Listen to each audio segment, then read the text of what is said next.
Mari belajar dari Italia. Apa yang sebenarnya terjadi di Italia?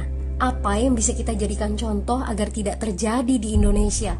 Kreatif konten ini berasal dari artikel warga Italia, dipersingkat dan dilengkapi data agar lebih mudah dipahami. Tahap 1. Kasus pertama diumumkan. Itu cuma flu. Apa pentingnya pakai masker? Orang-orang ini cuma lebay. Saya kan sehat, gak bakal ketularan. Gak usah panik lah. Tahap 2. Jumlah positif COVID-19 mulai naik signifikan. Cuma beberapa yang kena. Yang meninggal pun hanya orang-orang tua saja yang memang udah punya penyakit. Hidup seperti biasa aja lah. Pacaran, nongkrong bareng temen, jalan-jalan ke mall. Tetep lanjut. Tahap ketiga, jumlah kasus meningkat dengan cepat, berlipat ganda dalam 1 hari. Tingkat kematian pun bertambah. 7 Maret, lebih dari 5.000 kasus positif COVID-19. Zona merah diberlakukan di Italia. Wilayah yang dikarantina hampir 25% dari luas Italia. Sekolah dan universitas tutup, tapi tempat kerja, bar, dan restoran masih buka. Sementara itu, 75% wilayah lain masih menganggap enteng COVID-19. Anjuran mencuci tangan ada di mana-mana, tapi sekadar anjuran dan tak banyak yang melakukan.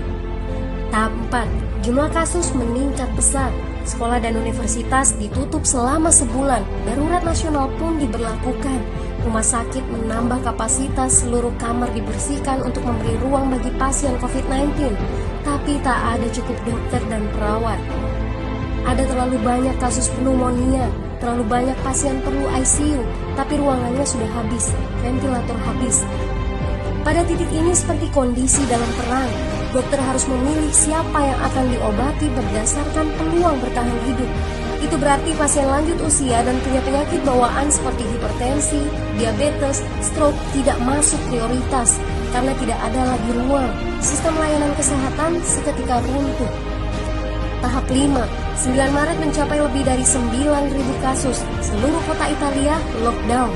Orang-orang bisa pergi hanya untuk keperluan darurat dan dalam pengawasan ketat.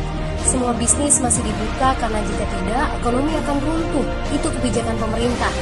Mulai ada ketakutan, orang-orang mulai memakai masker dan sarung tangan. Tapi tetap saja, ada anak-anak yang merasa jagoan, masih ingin uji nyali. Pergi ke restoran rame-rame, hangout bareng, minum-minum dan lain sebagainya. Tahap 6. 2 hari kemudian pemerintah Italia berubah pikiran. Semua bisnis harus tutup. Bar, restoran, pusat perbelanjaan, semua jenis toko, kecuali supermarket dan apotek. Penyebabnya, karena dalam sehari yang positif bertambah lebih dari 2.000 kasus. Penduduk yang mau keluar rumah harus mendapat surat izin.